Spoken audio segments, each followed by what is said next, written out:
daughter. 4. If my daughter has thick, yellow-colored stool, I will call her doctor. 42. Which prima gravida client should the clinic nurse report to the certified nurse midwife? 1. The 12-week gestation client complaining of nausea and vomiting. 2. The 24-week gestation client complaining of ankle edema. 3. The 32-week gestation client reporting of facial edema. 4. The 38-week gestation client reporting urinary frequency. 43. The nurse is caring for a postpartum client in the taking-in phase. Which intervention is most appropriate for the nurse to implement? 1. Ask the client to demonstrate how to change the infant's diaper. 2. Determine if the client's blood is Rh negative or Rh positive. 3. Allow the client to ventilate feelings about the birth of her infant. 4. Discuss the advantages of breastfeeding over bottle feeding. 44. Which data should the nurse assess on the 2-hour postpartum client who delivered vaginally? Select all that apply. 1. Palpate the client's breasts. 2. Check the client's vaginal discharge. 3. Assess the client's pedal pulses. 4. Inspect the client's surgical incision. 5. Check the client's pupillary response. 45. Which action by the nurse warrants intervention by the charge nurse on the postpartum unit? 1. The nurse offers the Muslim client a ham sandwich and salad for lunch. 2. The nurse asks the Seventh-day Adventist client if she needs anything for her Sabbath on Saturday. 3. The nurse offers the Asian client who is febrile hot water instead of cold water. 4. The nurse explains to the Jehovah's Witness client who is Rh negative that regam is a blood product. 306. Prioritization, delegation, and management of care for the NCLEX-RN registered exam. 46. The nurse volunteering in a free clinic has been caring for a female client for several weeks. The client states, "My husband and I been trying to have a baby for 6 years. What can we do?" Which statement is the nurse's best response? 1. You should discuss your concerns with the doctor when he comes in. 2. Infertility treatments are very expensive and you would have to pay for it. 3. You are concerned because you have not been able to get pregnant. 4. Have you tried the rhythm method to try and conceive a child? 47. Which client should the labor and delivery nurse assess first after receiving report? 1. The client who is 10 centimeters dilated and 100% effaced. 2. The client who is exhibiting early decelerations on the fetal monitor. 3. The client who is vacillating about whether or not to have an epidural. 4. The client who is upset because her obstetrician is on vacation. 48. The nurse is caring for clients in a women's health clinic. Which client warrants intervention by the nurse? 1. The pregnant client who has hematocrit and hemoglobin levels of 11/33. 2. The pregnant client who has a fasting blood glucose level of 110 mg/dl. 3. The pregnant client who has 3+ proteins in her urine. 4. The pregnant client who has a white blood cell count of 11,500 mm3. 49. The client is 1 day postpartum, and the nurse notes the fundus is displaced laterally to the right. Which nursing intervention should be implemented first?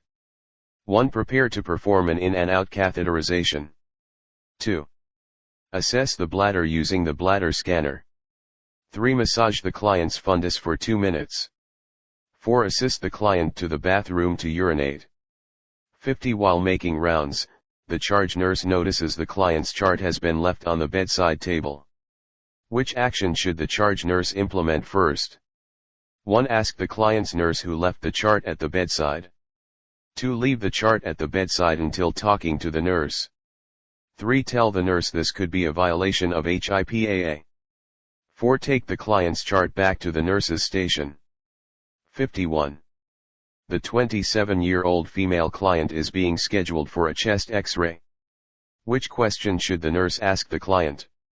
1. Have you ever had a chest X-ray before? 2. Is there any chance you may be pregnant?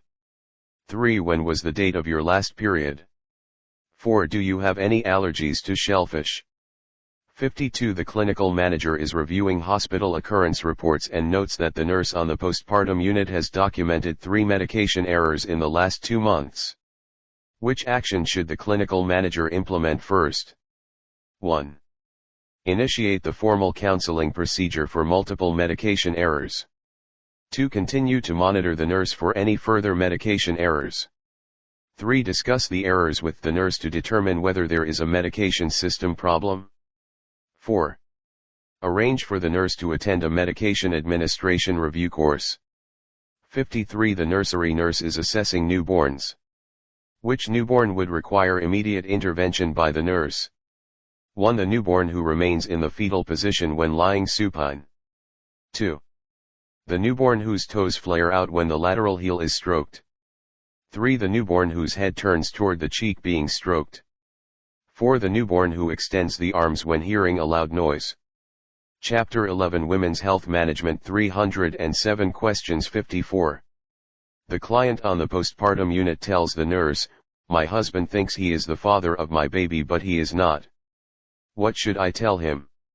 Which response supports the ethical principle of no maleficence? 1. You should tell him the truth before he becomes attached to the infant. 2. How do you think your husband will feel if he knows he is not the father? 3. I know my husband would want to know if my child was his or not. 4. Do you know what the real father is planning on doing about the baby? 55.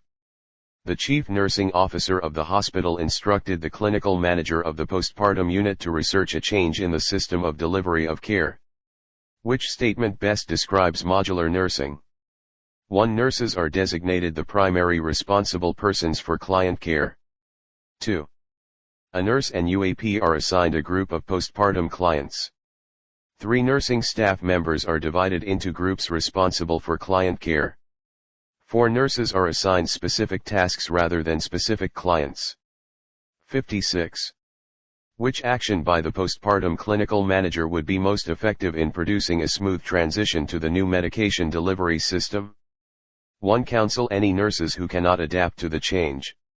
2. Ask the staff to vote on accepting the new system. 3. Have an open door policy to discuss the change. 4. Send written documentation of the change by hospital email. 57. During an interview, the pregnant client at the women's health clinic hesitantly tells the nurse, "I think I should let someone know that I can't stop eating dirt. I crave it all the time." Which action should the nurse implement first? 1. Explain that the behavior is normal. 2. Ask whether the client is taking the prenatal vitamins. 3. Check the client's hemoglobin and hematocrit, HNH. 4. Determine whether there is a history of pica in the family. 58. The client who is 16 weeks pregnant calls and tells the office nurse, "My husband's insurance has changed and they say I can't use you anymore." Which statement is the nurse's best response? 1. If we continue to see you it will cost you a lot more money. 2. Because you are already pregnant your insurance company must pay. 3. You are concerned you don't want to change doctors at this time. 4. Can your husband get a supplemental policy to cover this pregnancy? 59. The 16-year-old mother of a 1-day-old infant wants her son circumcised. Which intervention should the nurse implement? 1. Request the client's mother sign the permit. 2. Determine whether the insurance will pay for the procedure. 3. Refer the client to the social worker to apply for Medicaid. 4. Have the 16-year-old client sign for informed consent. 60. The clinical manager is presenting a lecture on collective bargaining. One of the nurse participants asks, "What happens if nurses decide to go on strike?" Which statement is the clinical nurse manager's best response? 1. The UAPs and managers will have to take care of the clients. 2. If nurses go on strike it is considered abandonment of the clients. 3. The clients will get better care once the nurses' demands are met. 4. The nurses must give a 10-day notice before a strike takes place. 61. Which client should the newborn nurse refer to the hospital ethics committee? 1. The newborn who is anencephalic whose parents want everything done. 2. The newborn whose 16-year-old mother wants to place the infant up for adoption. 3. The newborn whose mother is a known cocaine user and is HIV positive. 4. The newborn who needs a unit of blood and the parents are refusing consent. 308. Prioritization, delegation, and management of care for the NCLEX-RN registered exam 62. The client has delivered a 37-week gestation infant whose cord was wrapped around the neck. The infant died in utero. Which interventions should the nurse implement? Select all that apply. 1. Allow the mother to hold and cuddle the infant. 2. Have the mother transferred to the medical unit. 3. Encourage the father to talk about his child to the nurse. 4. Recommend to the parents that the child be cremated. 5. Discourage the client from giving the infant a name. 63. Which action would be most important for the clinical manager to take regarding a primary nurse who has received numerous compliments from the clients and their families about the excellent care she provides? 1. Ask the nurse what she does that makes her care so special. 2. Document the comments on the nurse's performance evaluation. 3. Acknowledge the comments with a celebration on the station. 4. Take no action because excellent care is expected by all nurses. 64. The client asks the nurse in the women's health clinic, "I am so miserable during my premenstrual syndrome I can't even go to work. Please help me." Which interventions should the nurse implement? Select all that apply. 1. Increase the amount of colas and coffee daily. 2. Avoid simple sugars such as cakes and candy. 3. Drink at least 2 glasses of red wine nightly. 4. Decrease the intake of foods high in salt. 5. Adhere to a regular schedule for sleep. 65. The nurse is completing the admission assessment on a 12 weeks pregnant client who is visiting the women's health clinic. The client tells the nurse, "I am a vegan and will not drink any milk or eat any meat." Which intervention should the nurse implement? 1. Recommend the client eat grains, legumes, and nuts daily. 2. Suggest that the client eat at least 2 eggs every day. 3. Discuss not adhering to the vegan diet during pregnancy. 4. Explain that a vegan diet does not require iron supplements. 66. The charge nurse of the postpartum unit is making assignments. Which patients should be assigned to the medical surgical nurse who has been assigned to the unit for the day? Select all that apply. 1. The patient who delivered 4 hours ago and is complaining of pain. 2. The patient who is being discharged and needs discharge teaching about breastfeeding. 3. The patient who is being treated for HELLP syndrome. 4. The patient who is 30 weeks gestation on a fetal monitor. 5. The patient who is gravid and on a Pitocin drip. Chapter 11 Women's Health Management 309 Question 67. The labor and delivery nurse is preparing to assist the anesthetist to insert an epidural catheter in a patient close to delivery. Which picture indicates the correct position to assist the patient to assume? 1, 2, 3, 4. 310 Prioritization, delegation, and management of care for the NCLEX-RN registered exam 30 degrees Chapter 11 Women's Health Management 311 Question 68. The 34-week pregnant patient in the labor and delivery unit is on a magnesium sulfate, an anticonvulsant, intravenous drip for eclampsia. The labor and delivery nurse assesses the patient's reflexes as absent with repeated stimulation. Which nursing intervention should the nurse implement first? Deep tendon reflex scale 0 equals absent despite reinforcement, 1 equals present only with reinforcement, 2 equals normal, 3 equals increased but normal, 4 equals markedly hyperactive, with clonus 1. Notify the obstetrician. 2. Document the finding as absent. 3. Have another nurse assess the reflexes. 4. Turn off the magnesium drip. 69. The public health nurse is working at a sexually transmitted disease, STD, clinic. The female client has been diagnosed with gonorrhea. Which nursing interventions should the nurse implement? Rank in order of performance. 1. Notify the client's sexual partners of potential exposure to an STD. 2. Complete the report to the Centers for Disease Control and Prevention. 3. Teach the client safe sex procedures. 4. Administer the prescribed antibiotic to the client. 5. Ask the client to provide a list of sexual partners. 70. The emergency department nurse observed a motor vehicle accident, MVA, on her way home from work. The driver of one of the vehicles is obviously several months pregnant. Which nursing intervention should the nurse implement first? 1. Determine the length of gestation. 2. Assess the driver for signs of trauma. 3. Check to see if the patient was wearing a seat belt. 4. Monitor for fetal heart tones. 71. The nurse is caring for a 34-year-old female client who tells the nurse, "I have been diagnosed with a human papillomavirus, HPV, infection in my mouth. I don't understand. I get cervical smears for that." Which is the nurse's best response? 1. You must have had oral sex to get the HPV infection in your mouth. 2. You should have a smear made of your mouth every 6 months from now on. 3. I would have the test repeated.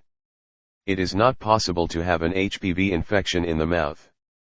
4. This infection is on the rise from oral contact with a person who has the infection. 72. The nurse is teaching a health class for 14 to 18-year-old females. Which information regarding sexually transmitted diseases, STDs, should the nurse include in the discussion? 1. The acquired immunodeficiency syndrome, AIDS, virus is only transmitted through multiple exposures. 2. The use of a condom during intercourse ensures that a sexually transmitted disease is not passed from one partner to the other. 3. The more sexual contacts an individual has both for oral sex and intercourse, the greater the probability that individual has of contracting an STD. 4. Syphilis and gonorrhea are easily treatable and no lasting effects will be experienced with either of these infections. 312. Prioritization, delegation, and management of care for the NCLEX-RN registered exam. Ms. Helen is the charge nurse on the maternal child unit for the 7A, 7P shift. She has 4 RNs, Ms. Kathy, Ms. Judy, Ms. Glada, and Ms. Patricia, a new graduate who has just completed a 3-month orientation. There are 3 unlicensed assistive personnel, UAP, working on the unit, Ms. Monica, Ms. Janice, and Ms. Gail. 1. Which postpartum client should Ms. Helen assign to the most inexperienced nurse, Ms. Patricia? 1. The client who has hemorrhoids and is complaining of pain. 2. The client who saturated multiple peripads during the night. 3. The client who is refusing to have the newborn in the room. 4. The client who is crying because the baby will not nurse. 2. Which newborn infant would warrant immediate intervention by Ms. Kathy, the nursery nurse? 1. The 1-hour-old newborn who has tiny, white, hard spots on the nose. 2. The 6-hour-old newborn who has a respiratory rate of 24. 3. The 12-hour-old newborn who is turning red and crying. 4. The 18-hour-old newborn who has a viscous, sticky tar, odorless stool. 3. The laboring client is showing late decelerations on the fetal monitor. After placing the client in the left lateral position, which intervention should Ms. Glada implement first? 1. Notify the client's obstetrician immediately. 2. Encourage the client to pant when the contraction occurs. 3. Administer oxytocin, pitocin, intravenously. 4. Prepare for an immediate delivery of the fetus. 4. Ms. Helen is monitoring laboratory results for clients on the postpartum unit. Which client would warrant intervention by Ms. Helen? 1. The client who had a vaginal delivery and who has a white blood cell count of 15,000 mm3. 2. The client who had a C-section who has a serum potassium level of 4.8 milliequivalent/L. 3. The client with preeclampsia who has a platelet count of 90,000 mm3. 4. The client with gestational diabetes who has a serum glucose level of 140 mg/dl. 5. Ms. Helen is making assignments in the labor and delivery department. Which client should be assigned to Ms. Judy, the most experienced nurse? 1. The 26-week gestational client who is having Braxton Hicks contractions. 2. The 32-week gestational client who is having twins and is on bed rest. 3. The 38-week gestational client who is 100% effaced and 10 cm dilated. 4. The 39-week gestational client who has early decelerations on the fetal monitor. 6. Which task should Ms. Glada, postpartum nurse, delegate to the unlicensed assistive personnel, UAP? 1. Instruct the UAP to take the client whose fundus is not midline to the bathroom. 2. Ask the UAP to take the vital signs for the client diagnosed with HELLP syndrome. 3. Tell the UAP to assist the mother with breastfeeding her newborn daughter.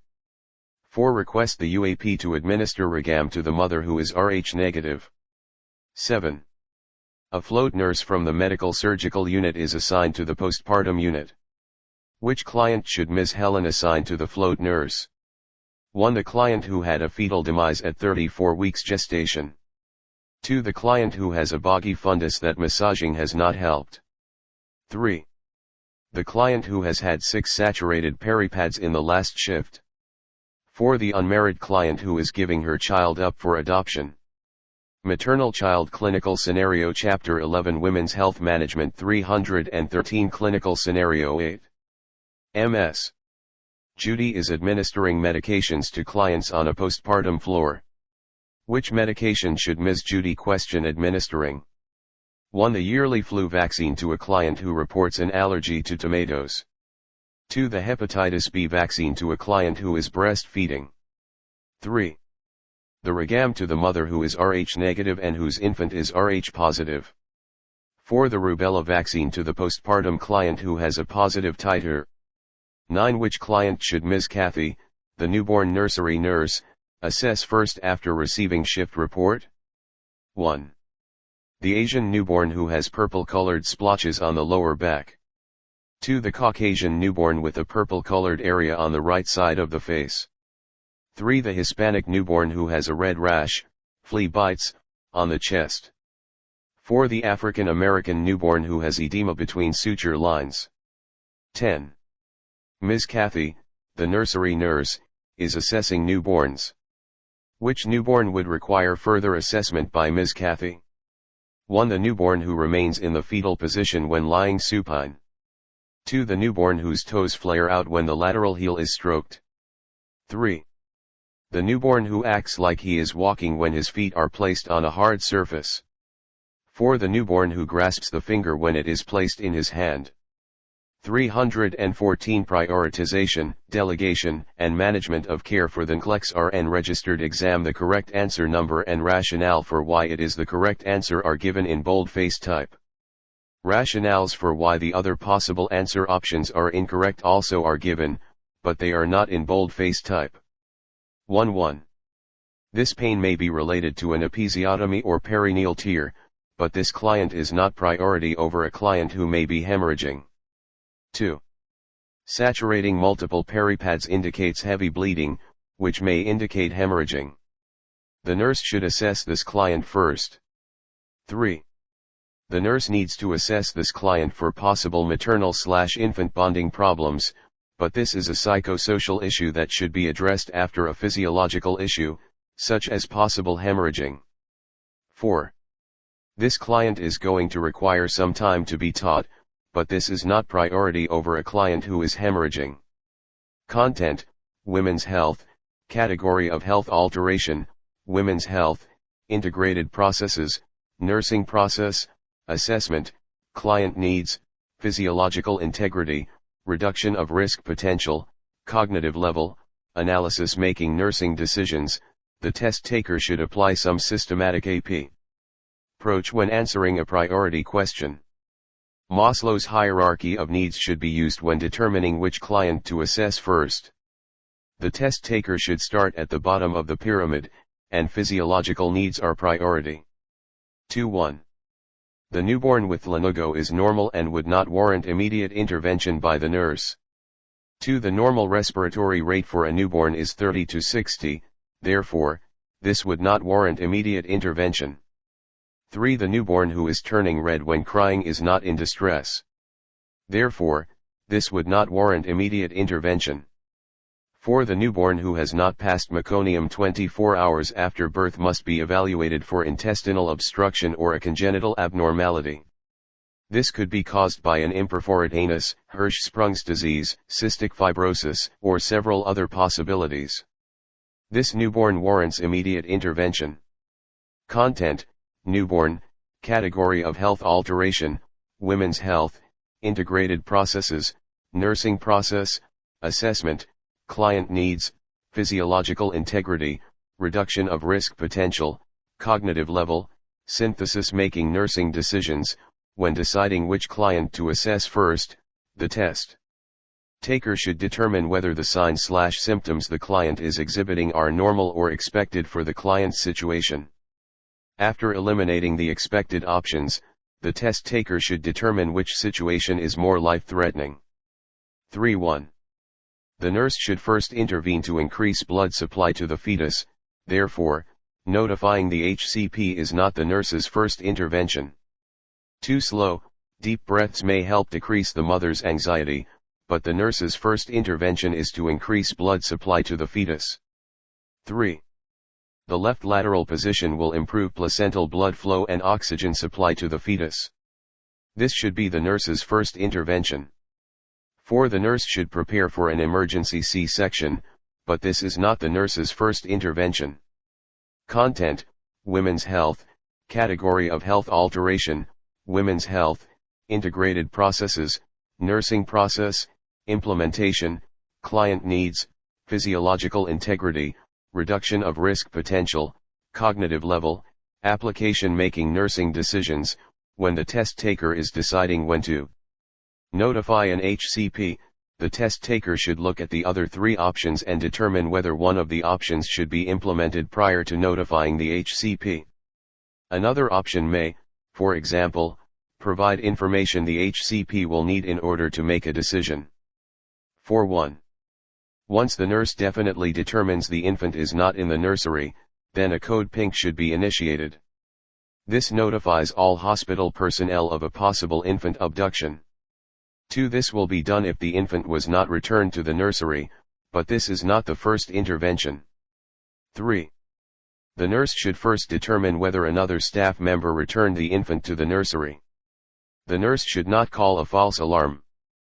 4. There are many safety precautions to prevent infant abductions, and most facilities have a code word that is changed daily. The mother must ask anyone who wants to take the infant out of the mother's room for the code word. This is not the nurse's first intervention.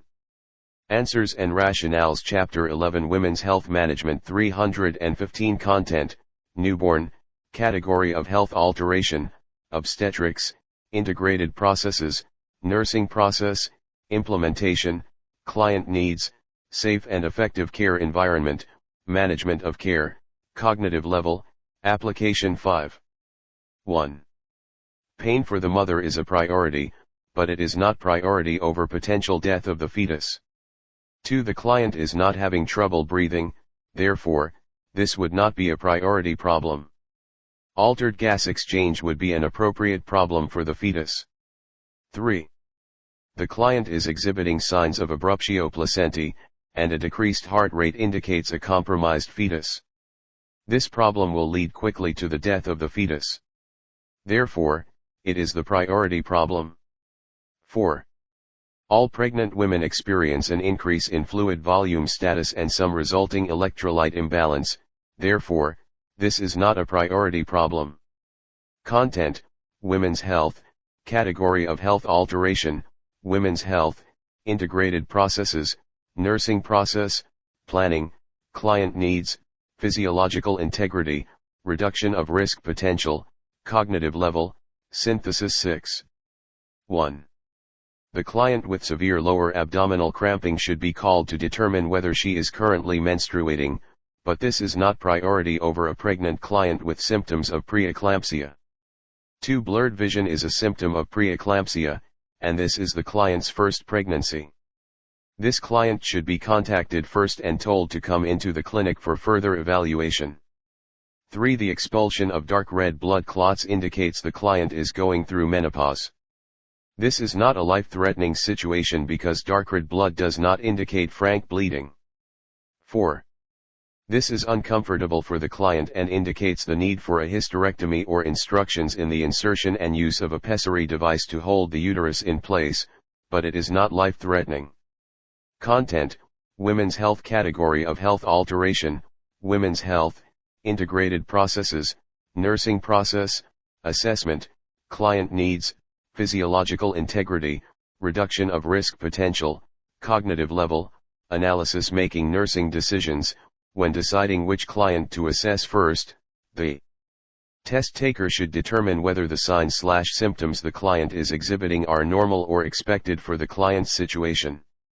After eliminating the expected options, the test taker should determine which situation is more life-threatening.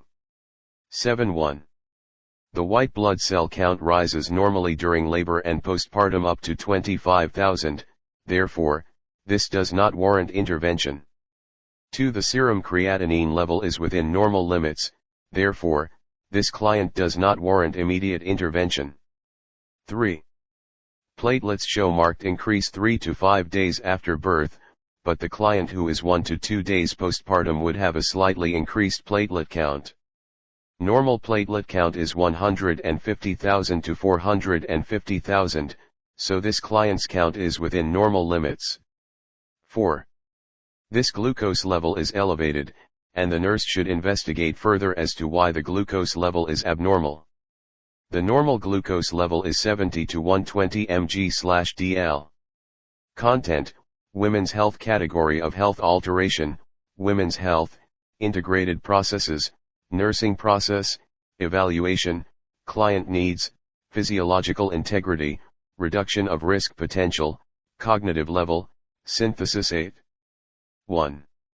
The client with type 1 diabetes must receive insulin prior to eating, therefore, this must be administered first. 2. The stool softener will take several days to soften the stool, therefore, this medication does not need to be administered first. 3. The client with a headache is not priority over a type 1 diabetic patient who needs sliding scale coverage. This client should receive medication after the insulin-dependent diabetic receives insulin. 4. The rectal suppository is administered to shrink the hemorrhoids and has a local anesthetic effect, but it would not be priority over the sliding scale insulin. Content: Women's Health, Category of Health Alteration, Drug Administration, Integrated Processes, Nursing Process, Implementation, Client Needs, Physiological Adaptation, Pharmacological and Parenteral Therapies, Cognitive Level, Application 9. 1. A prolapsed cord is an emergency situation because the prolapsed cord could compromise the fetus's blood supply. Placing the client in the Trendelenburg position will cause the fetus to reverse back into the uterus, which will take the pressure off the umbilical cord. The safety of the fetus is priority. 2. In emergency situations, the nurse may need to request visitors to leave the delivery room, depending on how visitors are acting during the crisis, but this is not the first intervention. 3. This is an appropriate intervention, but the nurse's priority is getting pressure off the umbilical cord. Answers 316. Prioritization, Delegation, and Management of Care for the NCLEX-RN Registered Exam 4. The fetus is in distress and the nurse must prepare for an emergency C-section, but it is not the nurse's first intervention. Content: Women's Health, Category of Health Alteration, Women's Health, Integrated Processes, Nursing Process, Implementation, Client Needs, Physiological Integrity, Reduction of Risk Potential, Cognitive Level, Application 10. 1. The newborn who weighs 6 pounds and 2 ounces is within normal weight for a newborn, therefore, the nurse would not need to assess this baby first. 2. The newborn delivered at 42 weeks is post-mature and is at risk for hypoglycemia and hypothermia because the placenta begins to deteriorate after 40 weeks and subcutaneous fat is utilized to support the infant's life. The nurse should assess this baby first just because of the 42-week gestation. 3. The newborn who is 22 inches long is longer than most infants, but this infant would not need to be assessed first. 4. The newborn delivered at 40 weeks gestation is within normal gestation time. Therefore, the nurse would not need to assess this baby first. Content: newborn, category of health alteration, women's health, integrated processes, nursing process, assessment, client needs, health promotion and maintenance, cognitive level, analysis. Making nursing decisions. When deciding which client to assess first, the test taker should determine whether the signs/symptoms the client is exhibiting are normal for the client's situation. After eliminating the expected options, the test taker should determine which situation is more life-threatening. 11.1. This client is preterm but is stable according to the data in the option. Bredhine is a uterine relaxant and the client should be on strict bed rest. 2. A biophysical profile is used to determine if the fetus is ready to make the trip down the vaginal canal. 2 points are given to fetal breathing movements, gross body movements, fetal tone, flexion, amniotic fluid volume, and reactive, or not, non-stress test, with a score of 10 being the best. 3. This client is ready to deliver the fetus. Therefore, the most experienced nurse would not need to be assigned to this client. 4. This client is post-mature and the fetus is at risk for meconium, therefore, this client should be assigned to the most experienced nurse. Content: women's health, category of health alteration, women's health, integrated processes, nursing process, planning, client needs, safe and effective care environment, management of care, cognitive level, synthesis. Making nursing decisions, the test taker must determine which client is least stable and assign this client to the most experienced nurse. 12.1. This client needs to urinate since the number one reason for a displaced fundus is a full bladder. Since a medical nurse may not know how to palpate a fundus, this client should be assigned to a more experienced nurse. 2. This client may be hemorrhaging and should be assigned to a more experienced nurse. 3. This client is still at risk for a seizure but a medical nurse should be able to care for a client who has a seizure. This client should be assigned to the medical nurse. 4. This nurse must evaluate the mother's ability to care for the new infant or complete discharge teaching, therefore, a more experienced nurse should be assigned to this client. Content: women's health, category of health alteration, women's health, integrated processes, nursing process, planning, client needs, safe and effective care environment, management of care, cognitive level, synthesis. Making nursing decisions, the test taker must determine which client is most stable or which client may be at risk for a complication a medical nurse could care for safely. 13.1. The client should be in the fetal position but the possibility of anesthesia ascending the spinal cord is priority. 2. If the anesthesia ascends the spinal cord the client will quit breathing, therefore, this is the priority intervention. 3. The client should be prehydrated but it is not a priority over airway. 4. Clients are made NPO to prevent aspiration pneumonia secondary to vomiting if the client is undergoing general anesthesia, not epidural anesthesia. Content: women's health, category of health alteration, women's health, integrated processes, nursing process, implementation, client needs, physiological integrity, reduction of risk potential, cognitive level, comprehension. Making nursing decisions, the test taker should apply Maslow's hierarchy of needs. Airway is priority. Remember that priority intervention means all the options are something the RN can implement, but there is only one correct option. Chapter 11 Women's Health Management 317-14. 1. There is nothing in the stem of the question that suggests the client has an infant. It is a question the nurse could ask the female client but it is not a priority. 2. This is a question the nurse could ask the client, but since the question states the client is a 28-year-old female, age and gender are pertinent to which option the test taker should select. 3.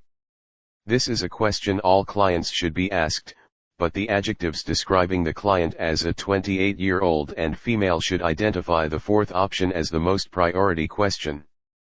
4. Since the client will have to have anesthesia for the surgery and the client is within childbearing age, the nurse should determine whether the client is pregnant.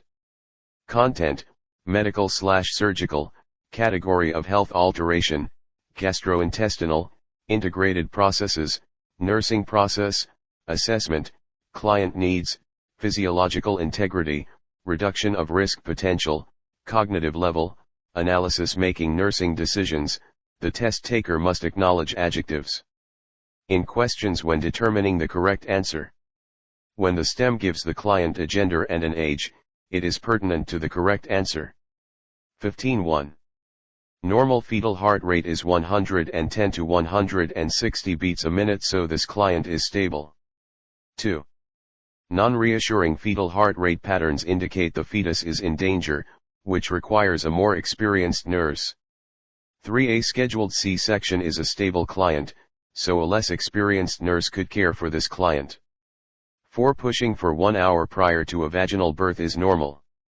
Therefore, a less experienced nurse could care for this client.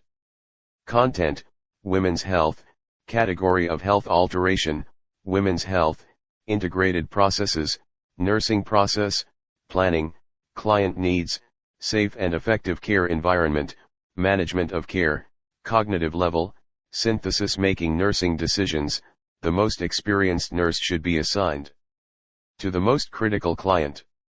Non-reassuring fetal heart patterns indicate the infant is in distress. 16.1. The nurse should first assess the client to determine whether the UAP was negligent in reporting before talking to the UAP. 2. This client may or may not be experiencing excessive bleeding, but the nurse's first intervention is to assess the client. 3. Excessive bleeding could indicate the uterus is boggy, which would require the nurse to massage the uterus. This assessment and intervention cannot be delegated to a UAP. 4. The nurse should not document any information before verifying the client's situation. Content: women's health, category of health alteration, women's health, integrated process, nursing process, assessment, client needs, safe and effective care environment, management of care, cognitive level, analysis. Making nursing decisions, anytime the nurse receives information from another staff member about a client who may be experiencing a complication, the nurse must assess the client. The nurse should not make decisions about clients' needs based on another staff member's information. 17.1. The infant should be securely swaddled in a blanket to maintain body heat. 2. The UAP should wear non-sterile gloves when being exposed to blood or body fluids.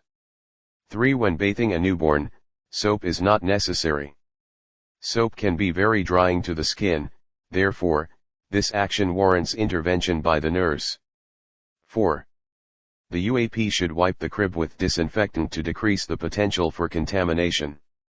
Content: newborn, category of health alteration, obstetrics, integrated process, nursing process, assessment, client needs, health promotion and maintenance, cognitive level, analysis. 18.1. Braxton Hicks contractions are irregular contractions of the uterus throughout the pregnancy and are not true labor. This client would not need to be assigned to the most experienced nurse. 2. The client having triplets on bed rest is not in imminent danger. Therefore, this client would not need the most experienced nurse. 3. This client is progressing normally and would not require the most experienced nurse. 4. Late decelerations on the fetal monitor indicate fetal distress. This is a life-threatening situation, and an emergency C-section may be necessary. The charge nurse should assign the most experienced nurse to this client.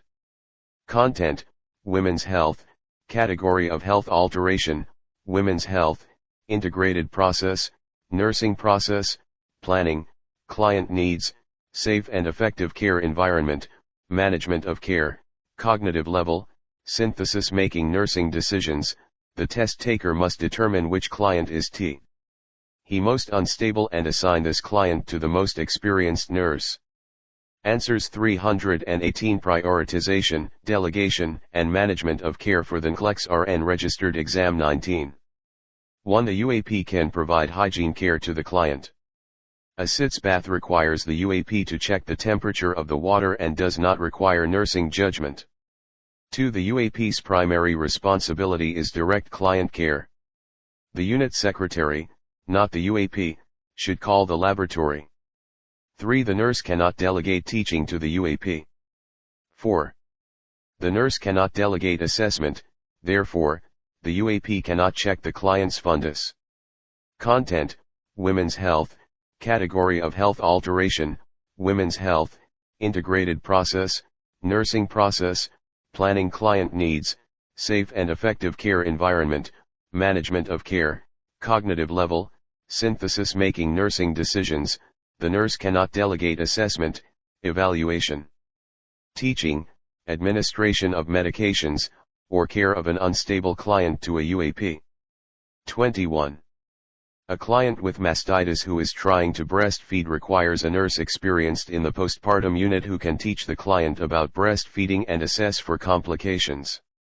2. This is a routine surgical procedure that would not require the nurse to have any specialized postpartum experience. This client would be most appropriate to assign the float nurse who has experience on the medical surgical unit. 3.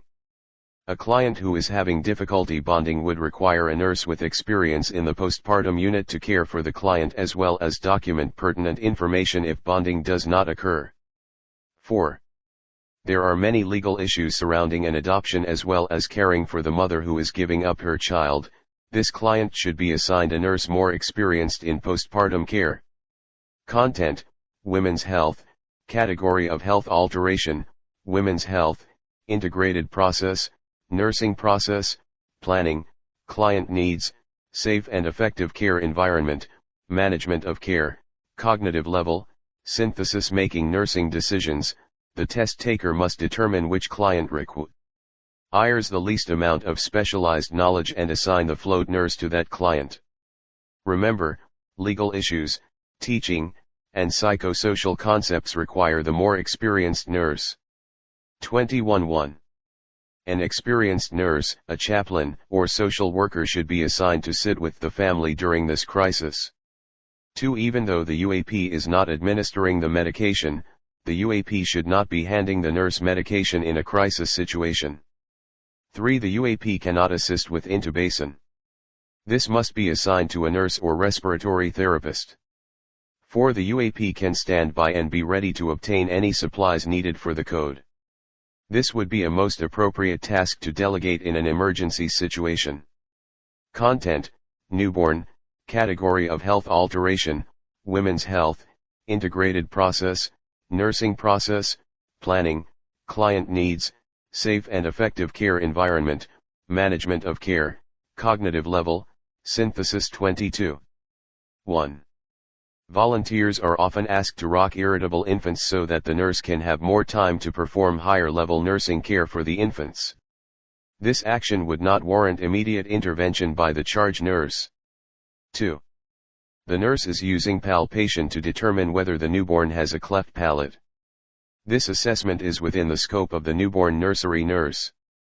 3. The ortolony maneuver is performed to assess developmental hip dysplasia. A pediatrician or a nurse practitioner only should perform this maneuver because it can cause further damage if it is done incorrectly. 4. The LPN can bathe a newborn infant, therefore, this would not warrant immediate intervention by the charge nurse. Content: Newborn, Category of Health Alteration, Musculoskeletal, Integrated Process, Nursing Process, Implementation, Client Needs, Safe and Effective Care Environment, Management of Care, Cognitive Level, Application 23. 1. This client is unable to urinate, which may or may not be a complication of the delivery/anesthesia. Catheterization is a sterile procedure, and many facilities do not allow the UAP to perform sterile procedures. The nurse should not delegate this task. 2. This is teaching, and the nurse cannot delegate teaching to the UAP. 3. The infant must be transported in a car safety seat. Many facilities will lend or give the client a car seat if one is not available. The UAP can determine whether there is a car seat and take the appropriate action if there is not one. 4. Anesthetic foam is topical medication, and the nurse cannot delegate medication administration to the UAP.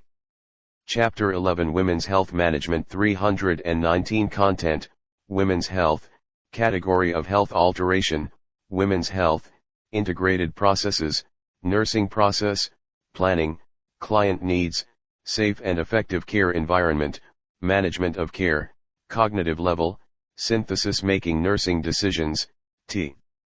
He nurse cannot delegate assessment, evaluation, teaching, medications, or an unstable client to a UAP. 24-1. The more pregnancies the client has had, the more likely it will be that the uterus will not contract to prevent bleeding. The RN should be assigned to this client. 2. A client with a fever and a surgical incision may be experiencing a complication and should be assigned to an RN. 3. Foul-smelling lochia indicates the client has an infection, therefore, this client should not be assigned to the LPN. 4.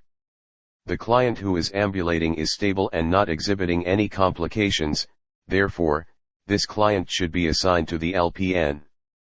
Content, Women's Health, Category of Health Alteration, Women's Health, Integrated Process, Nursing Process, Planning, Client Needs, Safe and Effective Care Environment, Management of Care, Cognitive Level, Synthesis Making Nursing Decisions. The test taker must determine which client is T. He most stable, which makes this an accept question. 3 clients are either unstable or have potentially life-threatening conditions. 25-1. The Joint Commission and Safety Standards mandate that all hospital personnel must check the parent's ID band with the infant's ID band before releasing the infant to the care of the mother or father. 2. The UAP can bring diapers to the mother. Therefore, this would not warrant immediate intervention. 3. The UAP can put lotion on the infant while the mother is watching because this is not teaching. 4. This may be teaching, but the UAP is making sure the newborn is safe. Therefore, this action would not warrant immediate intervention. Content, Women's Health, Category of Health Alteration, Women's Health, Integrated Process, Nursing Process, Evaluation, Client Needs, Safe and Effective Care Environment, Management of Care, Cognitive Level, Synthesis. 26. 1. The UAP can take vital signs on a stable client. 2. The UAP can pass out breakfast trays. 3. Regam is a medication that cannot be delegated to the UAP. 4. The UAP can remove an indwelling urinary catheter. It is not a medication. Content, Women's Health, Category of Health Alteration, Drug Administration, Integrated Process, Nursing Process, Planning, Client Needs, Safe and Effective Care Environment, Management of Care, Cognitive Level, Synthesis Making Nursing Decisions. The nurse cannot delegate assessment, teaching, evaluation, medication, or an unstable client to a UAP. 27-1. Ice packs are applied to acute injuries, so this intervention is appropriate for the UAP. 2. Only the client pushes the PCA pump, therefore, this action requires immediate intervention by the nurse. 3. Using non-sterile gloves is appropriate when handling blood and body fluids, so this is an appropriate intervention for the UAP. 4. The UAP can encourage a client to eat the food on the breakfast tray, therefore, this behavior does not warrant immediate intervention. Content, Women's Health, Category of Health Alteration, Women's Health, Integrated Process, Nursing Process, Evaluation, Client Needs, Safe and Effective Care Environment, Management of Care, Cognitive Level, Synthesis Making Nursing Decisions. The phrase warrants immediate intervention means one of the options is inappropriate for the UAP to perform. 28-1. The UAP cannot assess, teach, evaluate, administer medications, or care for an unstable client. 2. The sharps container can be changed by a housekeeper, UAP, or an LPN, so this is not an appropriate task to assign to the RN. 3. The LPN can administer medications, and ibuprofen has an antiprostaglandin effect that is appropriate for a client experiencing after-birth pains. 4. The charge nurse should not assign a LPN an unstable client. This client may have another seizure and should be monitored closely for at least 24 to 48 hours post-delivery. Content: Women's Health, Category of Health Alteration, Women's Health, Integrated Processes, Nursing Process, Planning, Client Needs, Safe and Effective Care Environment, Management of Care, Cognitive Level, Synthesis. Making nursing decisions, the nurse must know what can be delegated and assigned to the UAP and LPN. There will be numerous answers. 320 Prioritization, Delegation, and Management of Care for the NCLEX-RN Registered Exam Questions on NCLEX-RN Registered concerning delegation and assignment. Remember that the nurse may not delegate the following to the UAP: assessment, teaching, evaluation, administering medications, or the care of an unstable client. The nurse cannot assign assessment, teaching, evaluation, or an unstable client to the LPN. 29.1. The nurse should document the sitz bath, but it is not priority over making sure the UAP gave the sitz bath. 2. The most important intervention for the nurse to do when delegating a task is to follow up to ensure it was done. 3. The nurse should assess the client, but the priority intervention is to ensure the UAP completed the assigned task. 4. The nurse should ensure the client does not get constipated, but the test taker must read the stem of the question to determine how to answer it correctly. Content: Women's Health, Category of Health Alteration, Women's Health, Integrated Process, Nursing Process, Implementation, Client Needs, Physiological Integrity, Basic Care and Comfort, Cognitive Level, Application. Making nursing decisions, when the question asks which option is the priority intervention, it means one or more of the options are something a nurse can implement. The test taker must determine what the question is asking in order to select the right answer. There is always something in the stem of the question that will help the test taker determine the correct option. 31. This newborn is post-mature and may have complications, so she should be assigned to an RN. 2. The newborn is experiencing hypoglycemia and should be assigned to an RN. 3. The newborn is a risk for going through heroin withdrawals and should be assigned to an RN.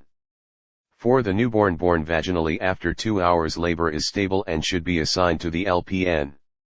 Content: Newborn, Category of Health Alteration, Women's Health, Integrated Process, Nursing Process, Planning, Client Needs, Safe and Effective Care Environment, Management of Care, Cognitive Level, Synthesis. Making nursing decisions, the test taker must decide which newborn should be assigned to the LPN, the most stable, or a more critical newborn. Once the test taker makes this decision, the newborn who is most stable should be selected to be assigned to the LPN. 31.1. This requirement is violating the client's autonomy, which is a client's right to self-determination without outside control. This approach has been used as a condition of probation, to allow women accused of child abuse/neglect to get out of a jail term. 2. Justice is the duty to treat all clients fairly, without regard to age, socioeconomic status, and other variables. 3. Fidelity is the duty to be faithful to commitments. 4. Beneficence is the duty to do good actively for the clients. Content: Women's Health, Category of Health Alteration, Women's Health, Integrated Process, Nursing Process, Evaluation, Client Needs, Psychosocial Integrity, Cognitive Level, Synthesis. Making nursing decisions, the nurse must be cognizant of ethical principles that guide nursing and health care practices. The judge is acting under legal guidelines that can supersede the client's rights. 32.1, 3, and 5 are correct. 1. Magnesium sulfate, a uterine relaxant, is the drug of choice to help prevent seizures. The medication relaxes smooth muscles and reduces vasoconstriction, thus promoting circulation to the vital organs of the mother and increasing placental circulation to the fetus. 2. The mother is not placed on telemetry, but continuous electronic fetal monitoring is required to identify fetal heart rate patterns that suggest fetal compromise. 3. The deep tendon reflexes are monitored to determine the effectiveness of the magnesium sulfate. 4. After delivery, the mother will excrete large volumes of fluid, a sign of recovery from preeclampsia. However, the loop diuretic Lasix would not be given before delivery because it may lead to hypovolemia. 5. The nursery should be notified of the delivery so it will be prepared for the neonate. Because the client is in labor, the baby will be born within a reasonable time frame. Content: Women's Health, Category of Health Alteration, Women's Health, Integrated Process, Nursing Process, Implementation, Client Needs, Physiological Integrity, Reduction of Risk Potential, Cognitive Level, Application 33. 1. The nurse should encourage the father to remain calm for his wife in this crisis situation, but this is not the first intervention. Chapter 11 Women's Health Management 321-2. Assigning staff members is part of the Code Pink protocol, but it is not the nurse's first intervention. 3. The nurse's first intervention is to call a Code Pink. Then, the nurse should institute all other nursing interventions. The infant's safety is priority. 4. The nurse should question the father for exact details, but the nurse should first call the Code Pink so that the person who took the infant can be found. Content: Women's Health, Category of Health Alteration, Women's Health, Integrated Process, Nursing Process, Implementation, Client Needs, Safe and Effective Care Environment, Safety and Infection Control, Cognitive Level, Application. Making nursing decisions, the nurse is responsible for knowing and complying with hospital protocols as well as the local, state, and federal standards of care. 34.1. This pain is normal and does not require seeing the HCP today. 2. During the first few days after delivery, levels of the hormone relax and gradually subside, and the ligaments and cartilage of the pelvis return to their pre-pregnancy position. These changes cause hip and joint pain that interfere with ambulation. The mother should understand that the pain is temporary and does not indicate a problem. 3. Kegel exercises tone up the client's peritoneal muscles after a pregnancy. These exercises would not help hip and joint pain. 4. Emptying the bladder will not help the client's joint and hip pain. Content: Women's Health, Category of Health Alteration, Women's Health, Integrated Process, Nursing Process, Evaluation, Client Needs, Physiological Integrity, Physiological Adaptation, Cognitive Level, Synthesis. 35. 1. SIDS occurs to infants who are living, not to infants in utero. 2. The case manager is responsible for coordinating care between disciplines for clients with chronic illnesses. This client has lost a baby and would not need a referral to a case manager. 3. According to the NCLEX-RN registered test blueprint, management of care includes appropriate use of referrals. The chaplain is responsible for intervening in a case where there is spiritual distress. A loss of a child is devastating. 4. Child Protective Services, CPS, are notified only if the child is being abused. This baby died in utero. Therefore, CPS would not be notified, except in states where the mother is a drug abuser or has chronic alcoholism. Content: Women's Health, Category of Health Alteration, Women's Health, Integrated Processes, Nursing Process, Implementation, Client Needs, Psychosocial Integrity, Cognitive Level, Application 36. 1.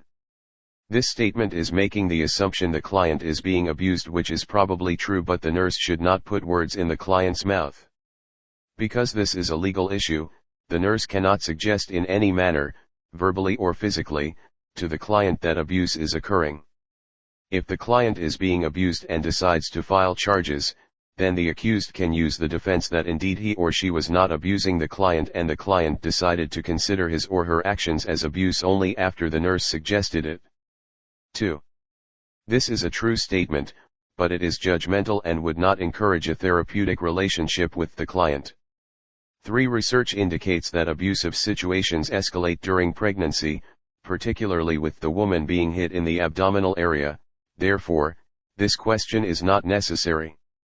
These bruises indicate that abuse is occurring.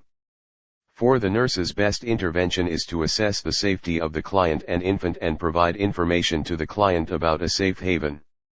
Content: Women's health, category of health alteration, women's health, integrated processes, nursing process, assessment, client needs, safe and effective care environment, safety and infection control, cognitive level, analysis. Making nursing decisions, the nurse is responsible for NOE, NG and complying with local, state, and federal standards of care. 37.1. The nurse should not upset the client by telling her that her boyfriend is creating problems. 2. The nurse should not allow a person displaying this behavior to remain on the unit. 3.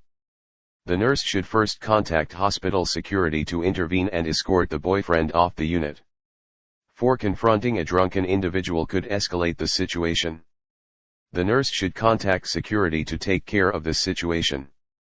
Content: Women's health, category of health alteration, obstetrics, integrated processes, nursing process, implementation, client needs, safe and effective care environment, safety and infection control, cognitive level, application. Answers 322. Prioritization, delegation, and management of care for the NCLEX-RN registered exam 38.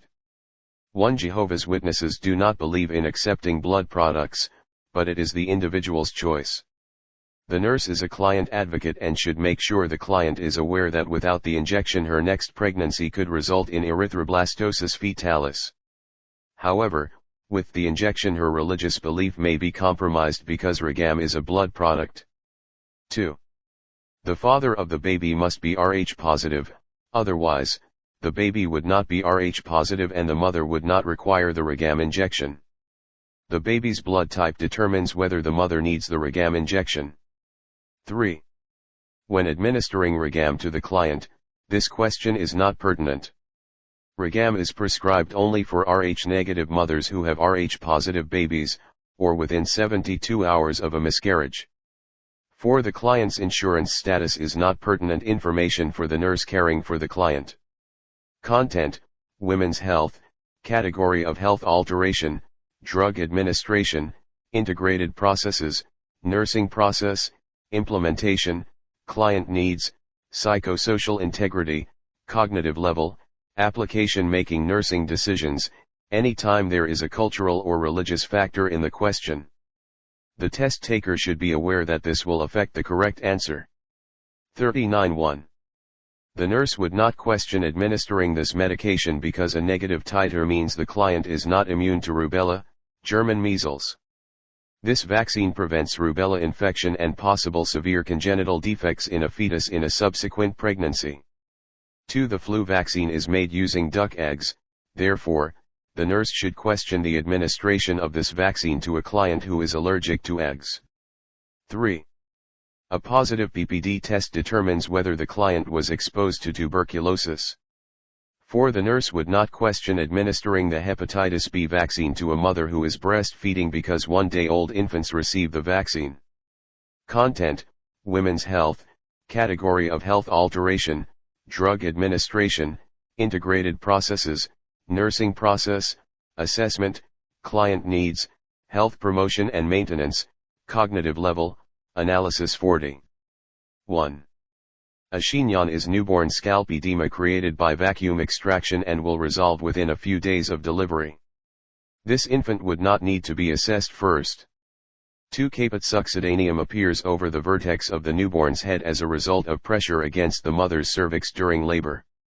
The edematous area crosses suture lines, is soft, and varies in size.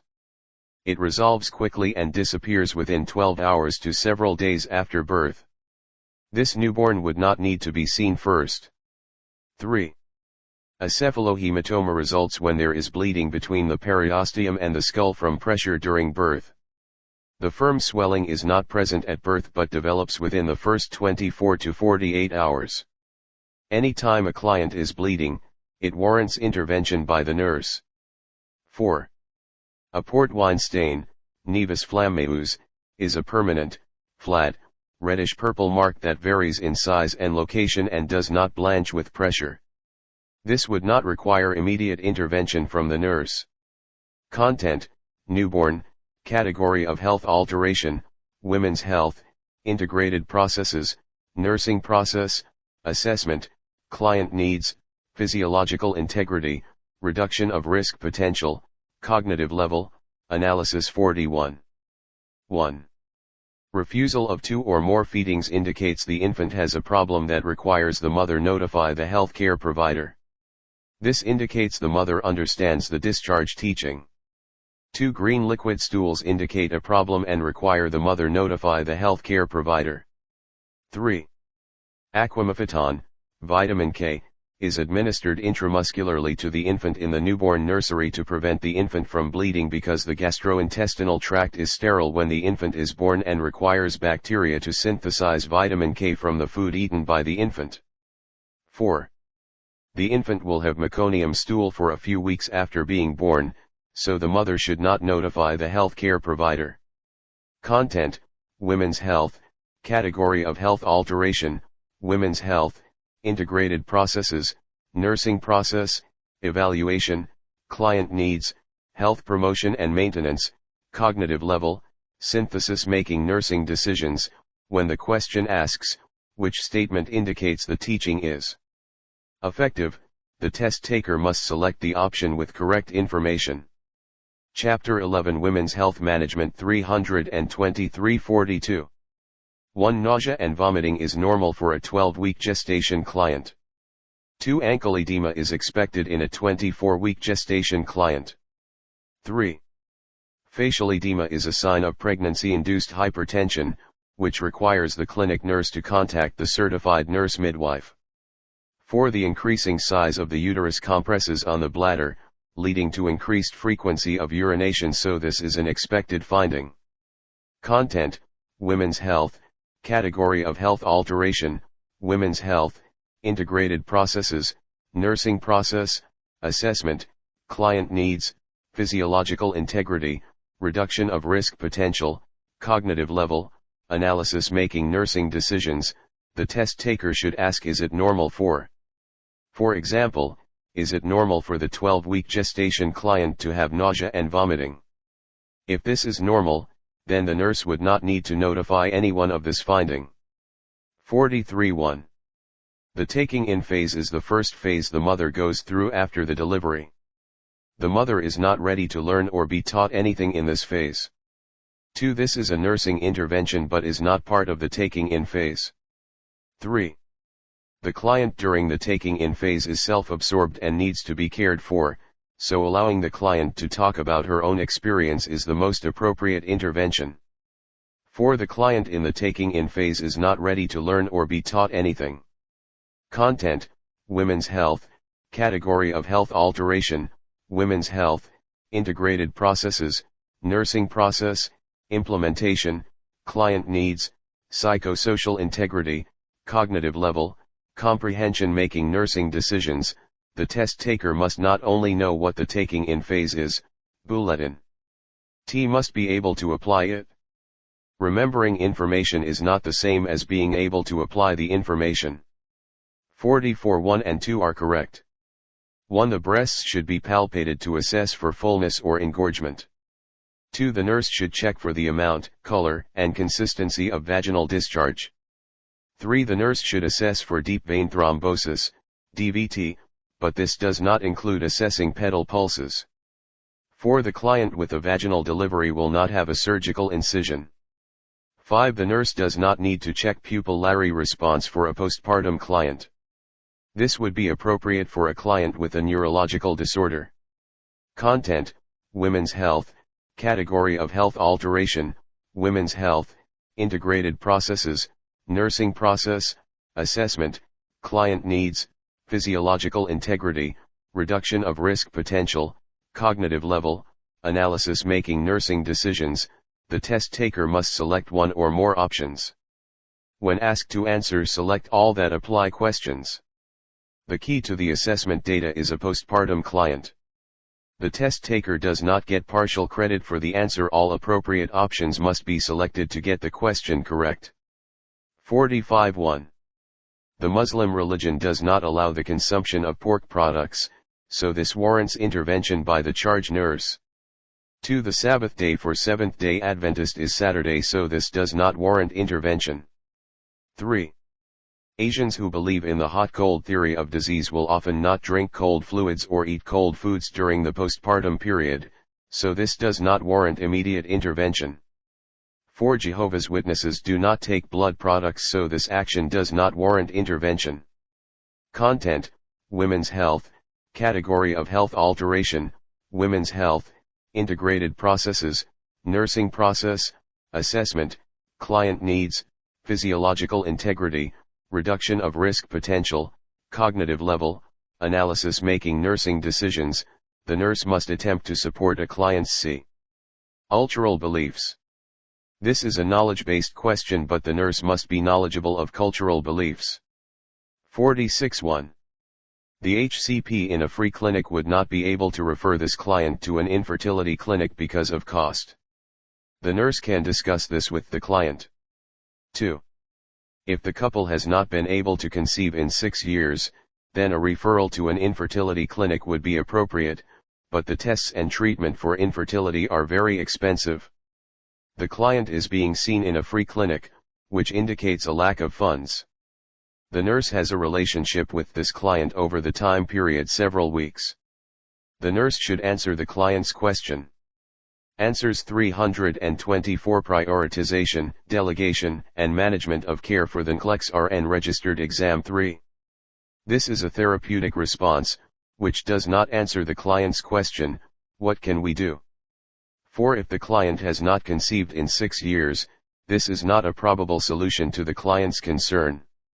Content: Women's health, category of health alteration, women's health, integrated processes, nursing process, implementation, client needs, psychosocial integrity, cognitive level, application. 47.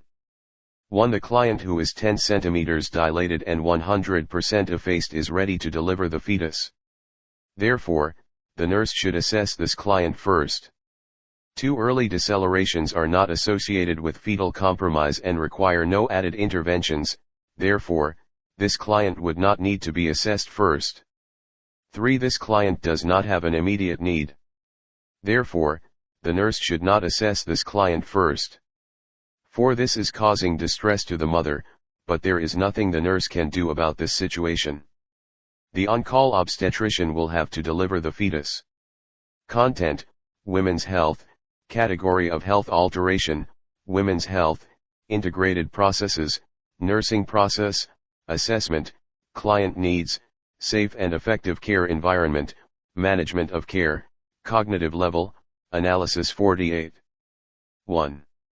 The pregnant client has an increased circulating blood volume, which results in a slight decrease of the hemoglobin and hematocrit, therefore, this client would not warrant intervention. 2. The normal fasting blood glucose level is 70 to 120 mg/dl. Therefore, this client does not warrant intervention by the nurse. 3. Protein in the urine indicates the client is at risk for pregnancy-induced hypertension, therefore, this client warrants intervention and further assessment by the nurse. 4. The white blood cell count increases during pregnancy, the normal range is 5,000 to 12,000 and rises during labor. This client does not warrant intervention. Content: Women's health, category of health alteration, women's health, integrated processes, nursing process, assessment, client needs, physiological integrity, reduction of risk potential, cognitive level, analysis. 49. 1. If the client is unable to urinate, then the nurse will have to perform an in and out catheterization to empty the bladder. However, the nurse should implement the least invasive intervention. 2. The nurse could use a bladder scanner to determine whether the bladder was full, but the first intervention is to ask the client to urinate. 3. Massaging the fundus will not put the fundus in a midline position until the bladder is empty. 4. The number one reason for a displaced fundus is a full bladder. The nurse should always do the least invasive procedure, which is to ask the client to attempt to void. The emptying of the bladder should allow the fundus to return to the midline position. Content: Women's Health, Category of Health Alteration, Women's Health, Integrated Processes, Nursing Process, Implementation, Client Needs, Physiological Integrity, Reduction of Risk Potential, Cognitive Level, Application 50. 1. Anyone could have left the client's chart at the bedside, such as the HCP or the radiology technician.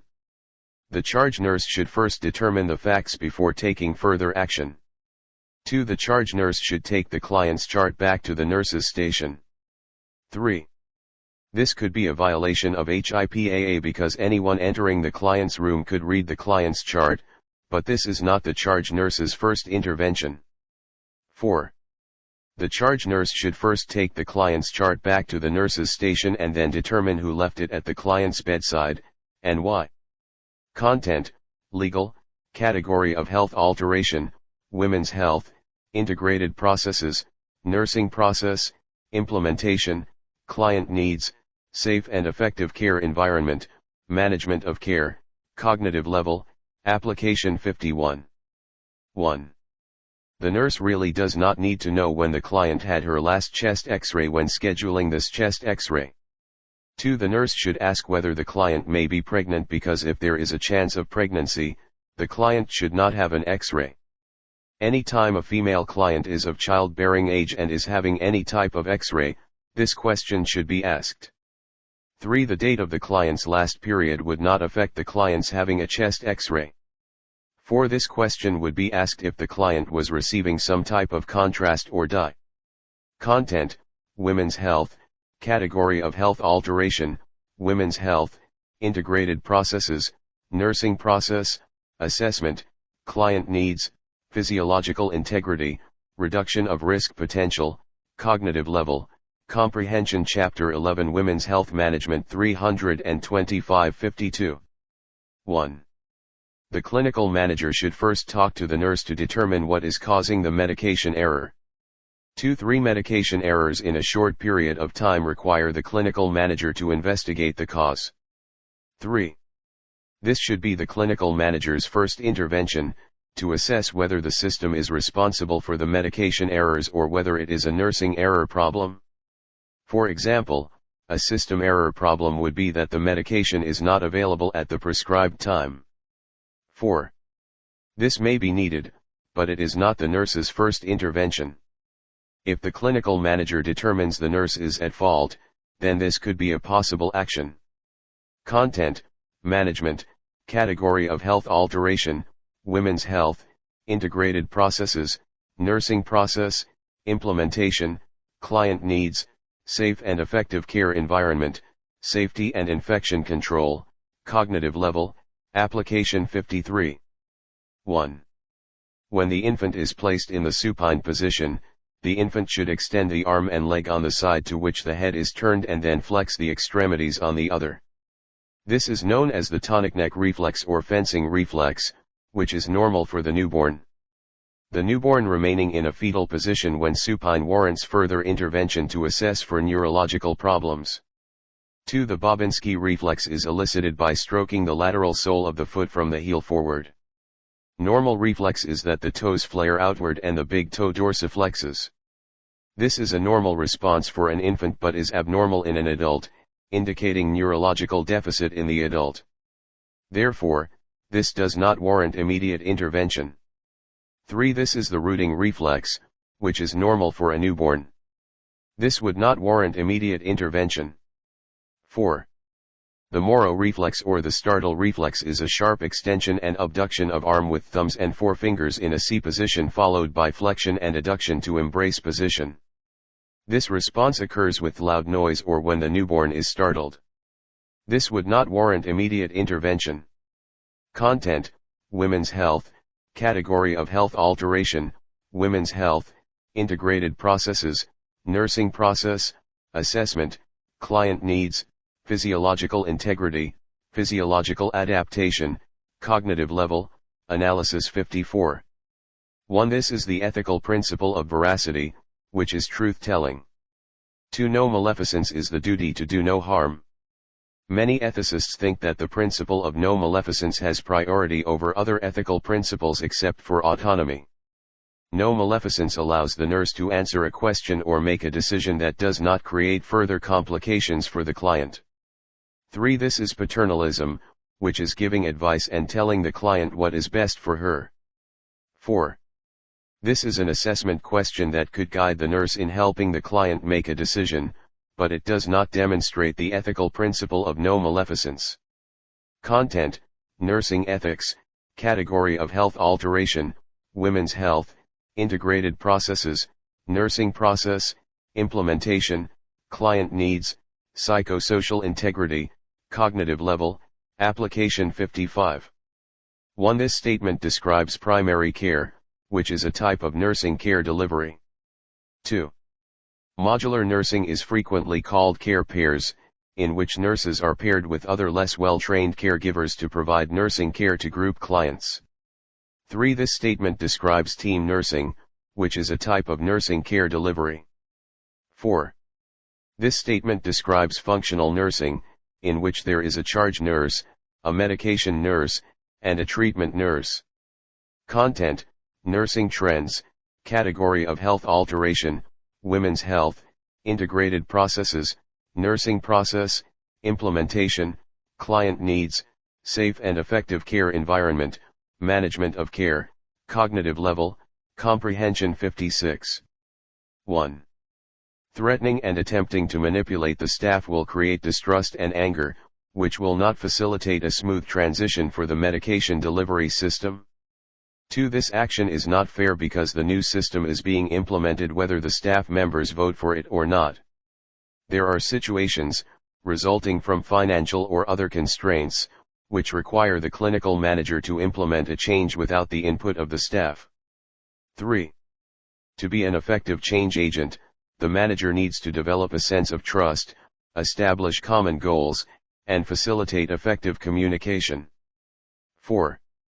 Sending the documentation by hospital email is pertinent to ensure all staff members receive the information, but it is not effective in producing a smooth transition and reduction of resistance to the change. Content: Management, Category of Health Alteration, Women's Health, Integrated Processes, Nursing Process, Implementation, Client Needs, Safe and Effective Care Environment, Management of Care, Cognitive Level, Application Answers 326. Prioritization, Delegation, and Management of Care F. Or the NCLEX-RN Registered Exam 57. 1. This behavior may be normal for some individuals and may not be detrimental to the infant or mother, but the nurse must investigate the situation first before making this statement. 2. Clay and dirt in the gut may decrease the absorption of nutrients such as iron. Therefore, asking this question is appropriate, but the first intervention should be to determine whether there are complications related to pica. 3. Pica, ingesting substances not normally considered food, may decrease the intake of food and therefore essential nutrients. Iron deficiency was once thought to be a cause of pica but is now considered a result. The nurse must first assess to determine whether the behavior is detrimental to the mother or infant before further action is taken. 4. Pica may be related to cultural beliefs about materials that will ensure a healthy mother and infant. This should not be the nurse's first intervention. The safety of mother and fetus is priority. If the H&H is within normal limits, the nurse should support the cultural belief. Content: Women's Health, Category of Health Alteration, Women's Health, Integrated Processes, Diagnosis, Client Needs, Physiological Integrity, Reduction of Risk Potential, Cognitive Level, Analysis 58. 1. Insurance companies contract with certain providers to provide care to the client at a reduced rate. Using this doctor, who is not a preferred provider of care, will result in a greater out-of-pocket expense for the client. 2. This is not a true statement, and the nurse should not give the client false information, especially about money. 3. This therapeutic response is to encourage the client to ventilate feelings. This client needs factual information. 4. Most insurance companies will not cover a pre-existing condition for 1 year after the policy is initiated, therefore, this pregnancy may not be covered. Content: Women's Health, Category of Health Alteration, Women's Health, Integrated Processes, Nursing Process, Implementation, Client Needs, Health Promotion and Maintenance, Cognitive Level, Comprehension 59. 1. The 16-year-old client must sign for her child's care.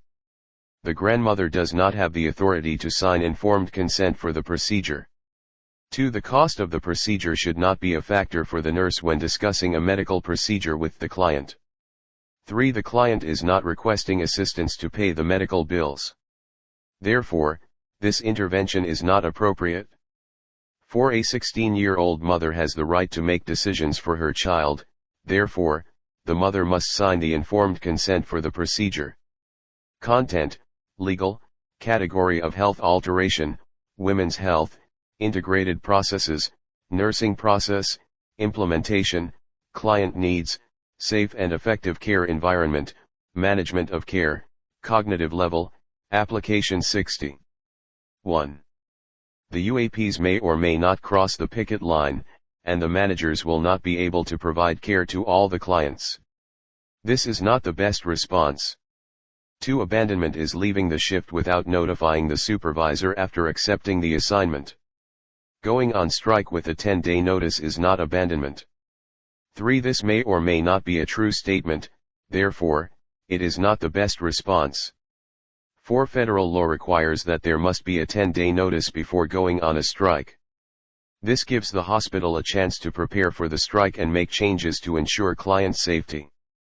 Content: Management, Category of Health Alteration, Women's Health, Integrated Processes, Nursing Process, Implementation, Client Needs, Safe and Effective Care Environment, Management of Care, Cognitive Level, Application 61.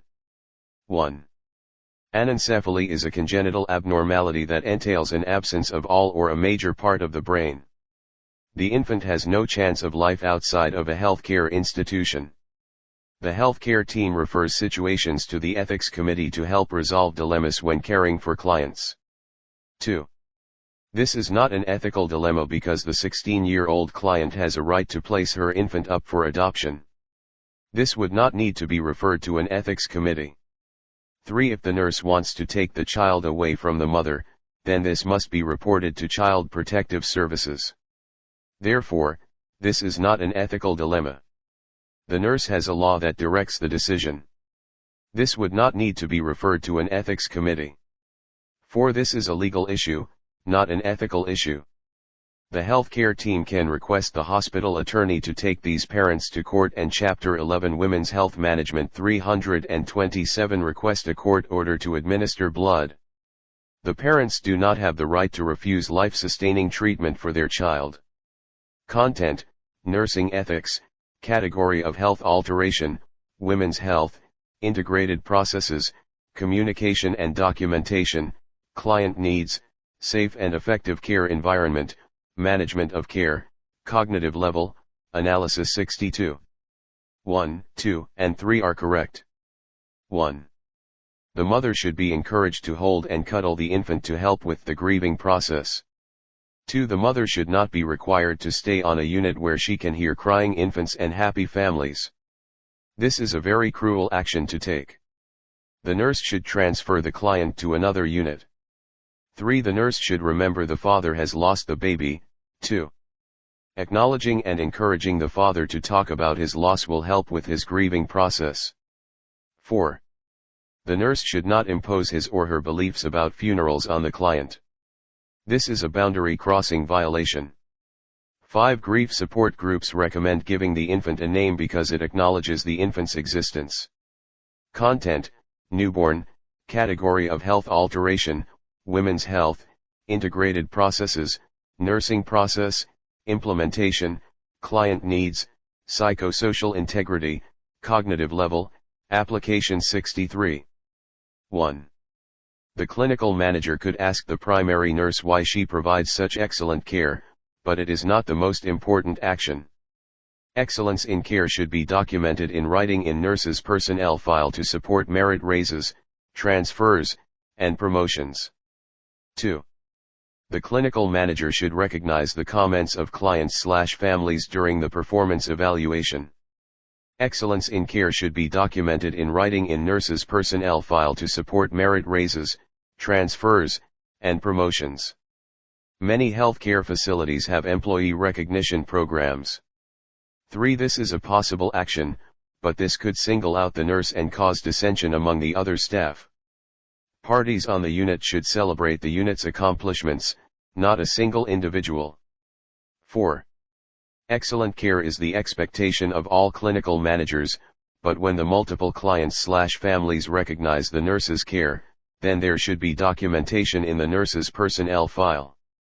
Content, management, category of health alteration, women's health, integrated processes, nursing process, implementation, client needs, safe and effective care environment, management of care, cognitive level, application 64.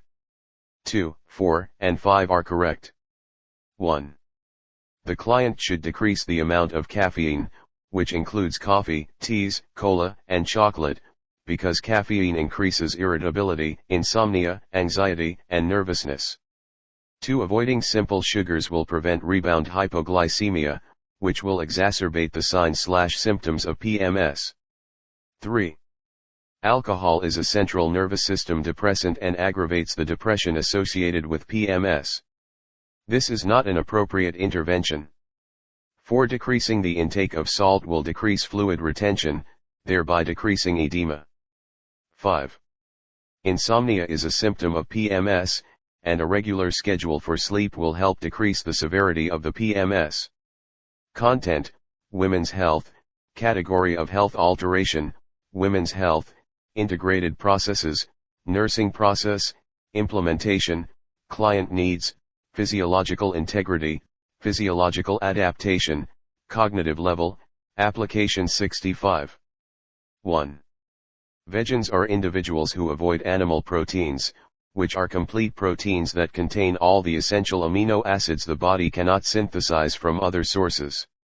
Vegetable proteins lack one or more of the essential amino acids, so the vegan must combine different plant proteins, grains, legumes, and nuts, to allow for intake of all essential amino acids. Vegans avoid all animal products and have difficulty meeting adequate nutritional protein needs. 2. Vegans avoid animal products, and if she does not drink milk she will not eat eggs.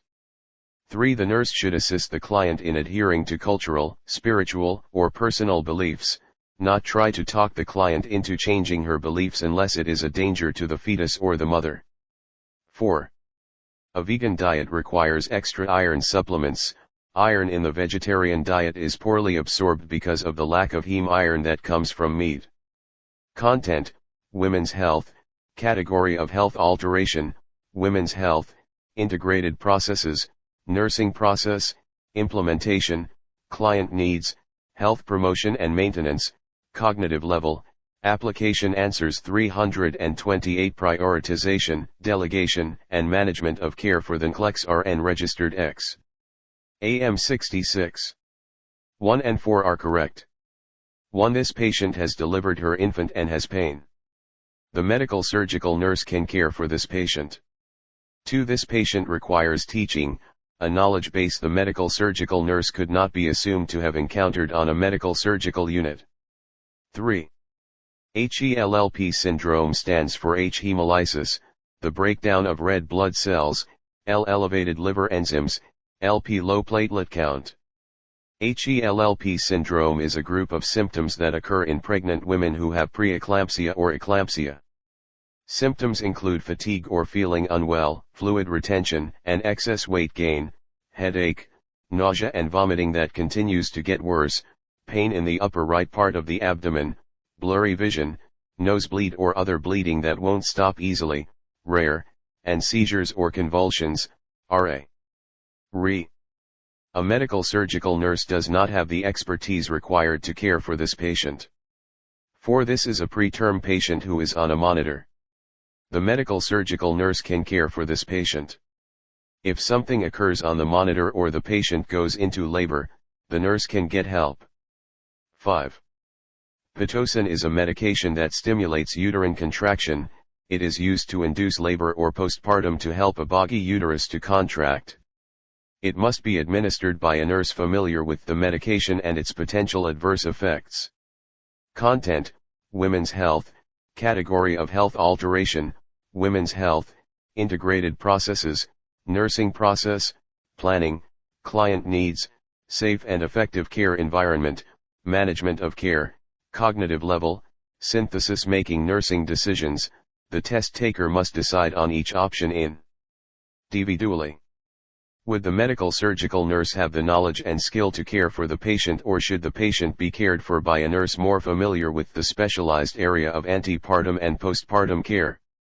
67.1. This is a semi-Fowler's position, useful for increasing ease of breathing, etc., but it does not provide access to the epidural space. 2. This is the Sims position used for administering an enema. 3. This position allows for a space to be created between the vertebrae and allow the anesthetist to insert the catheter into the epidural space. 4. The laboring patient would not be able to lie on the stomach. Content: Women's Health, Category of Health Alteration, Women's Health, Integrated Processes, Nursing Process, Implementation, Client Needs, Physiological Integrity, Reduction of Risk Potential, Cognitive Level, Comprehension. Making nursing decisions, the test taker should assess which position would allow access to the anatomical area needed to insert the catheter, remembering that the epidural space is part of the central nervous system. 68.1. The nurse should notify the healthcare practitioner, HCP, after making sure no more magnesium is administered to the patient too. Documenting the data is important but does not come before safety of the patient or notifying the HCP. 3. It is not necessary for the nurse to have his/her finding verified prior to acting to protect the patient. 4. The adverse effects of parenterally administered magnesium sulfate usually are the result of magnesium intoxication. These include flushing, sweating, hypotension, depressed reflexes, flaccid paralysis, hypothermia, circulatory collapse, and cardiac and central nervous system depression proceeding to respiratory paralysis. This patient is demonstrating magnesium toxicity. The nurse should immediately discontinue the magnesium. Content: Women's Health, Category of Health Alteration, Drug Administration, Integrated Processes, Nursing Process, Implementation, Client Needs, Physiological Integrity, Pharmacological and Parenteral Therapies, Cognitive Level, Application. Making nursing decisions, the test taker should read all graphs, charts, or legends very carefully when choosing an option. Absent reflexes should indicate a need for an action on the part of the nurse. Documentation, while important, is not directly taking care of the patient and should only be chosen first when the data supplied is normal. 69. Correct answer: 4, 5, 3, 1, 2, 4. The client came to the clinic for treatment and it should be the first intervention. 5. All sexual partners of the client should be notified of possible exposure to an STD. This is the responsibility of the public health nurse. Chapter 11 Women's Health Management 329.3. The nurse's only opportunity to teach the client about safe sex practices may be this clinic visit. 1. The nurse should attempt to notify the sexual partners of client to prevent spread of the disease to other unsuspecting individuals. 2. The report is filed monthly or quarterly.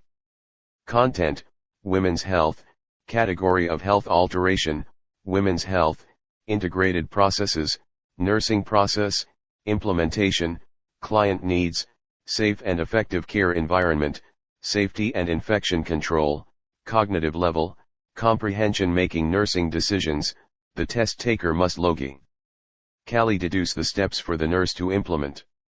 Care of the client is first.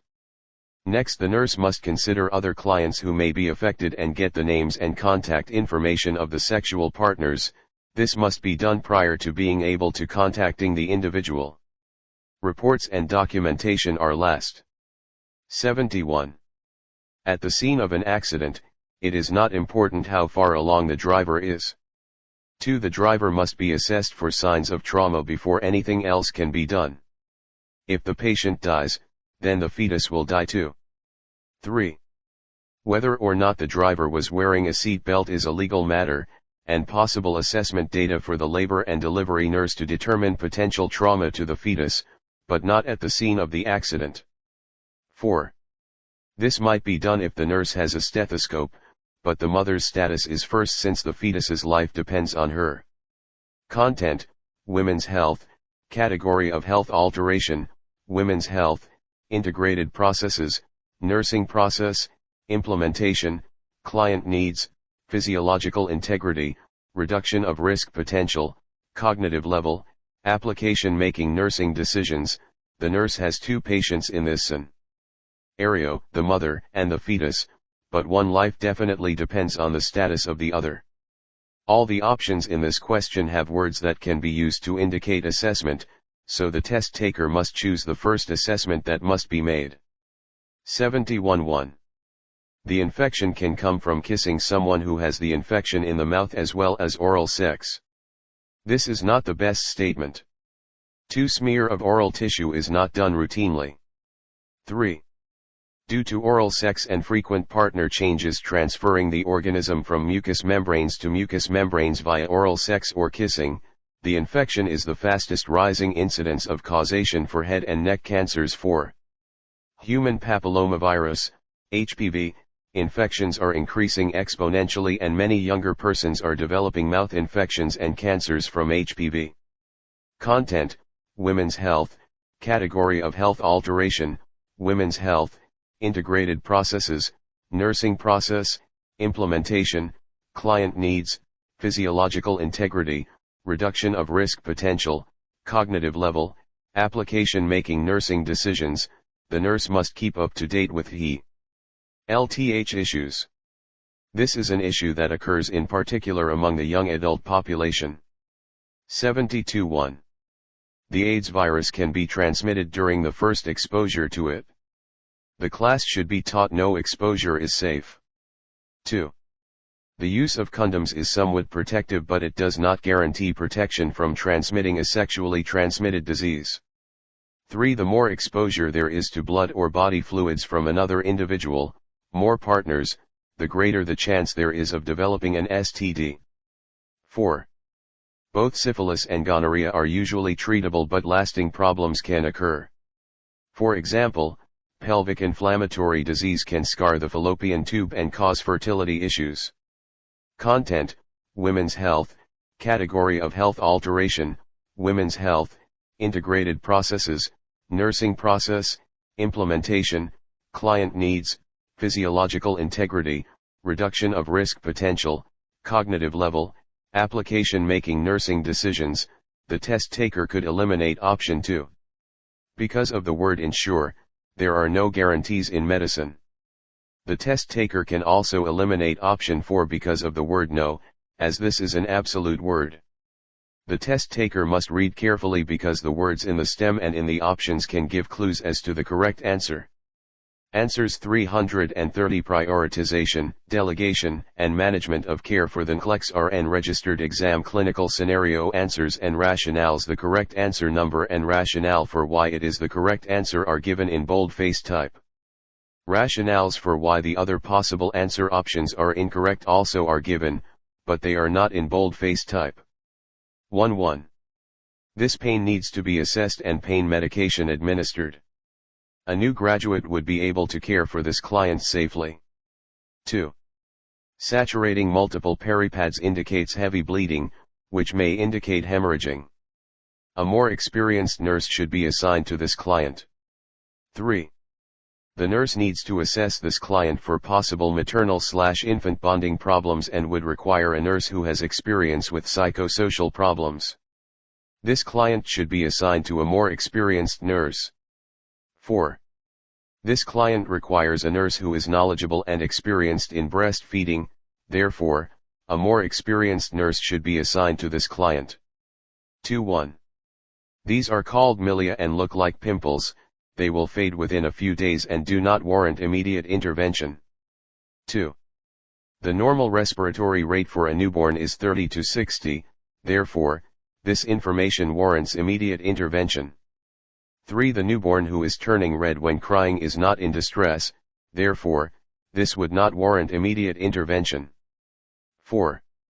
The newborn should pass meconium within 24 hours of birth and it is viscous and sticky like tar, and has no odor. This would not warrant intervention by Ms. Kathy. 3.1. The fetus is in distress and after increasing blood supply by placing the client in the left lateral position, Ms. Gladden needs to contact the obstetrician for immediate C-section. 2. Panting during contractions will help prevent the client from pushing, but it is not the first intervention. This client needs immediate evaluation by an obstetrician. 3.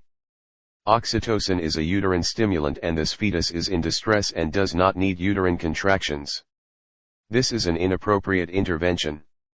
4. The nurse needs to prepare for immediate delivery of the fetus but not prior to contacting the obstetrician. The nurse cannot perform a C-section. 4.1.